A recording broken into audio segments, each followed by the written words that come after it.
So tell me who you are. So I'm Vinay Gupta, and I'm best known for a thing called the Hexyart project, which is a very simple, free and open source building system. And we originally thought we were designing it for refugees, but the place where it's been most widely used is Burning Man. We got a couple of test units, one up in Haiti, one up in Sri Lanka. And I do lots of other things about infrastructure and state, the function of the state and this kind of stuff. So how are you living in London? I just moved back to London after 6 months living in an Irish eco-village, and I live in a little town, village called Clough-Jordan. So I'm currently completely nomadic in London because I was just hired to do this amazing new thing at Hab Westminster, which has kind of taken over my life, but I'm just beginning to try and straighten out the rest of housing and accommodation, all the rest of this kind of stuff.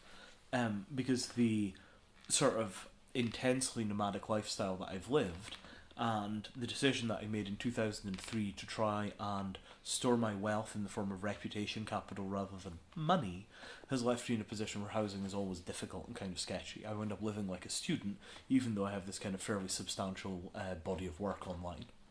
It's a bit of an odd situation.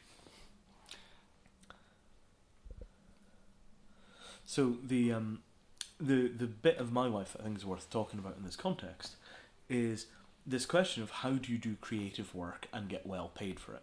And unfortunately, the bad news that I have is I don't think it's possible. But I do think it's possible to get well enough paid often enough that you can continue to do the creative work and not feel like you're sacrificing your future or your freedom. And you need to be a specific kind of person to do that. You need to be willing to let go of a lot of what other people expect of you. But what you get is to be the person that you are rather than the person that your boss needs you to be. So that was a place where I made a sort of radical break with the culture around me. And actually, heading for 40, it's worked out pretty well for me. When did you last have a proper job?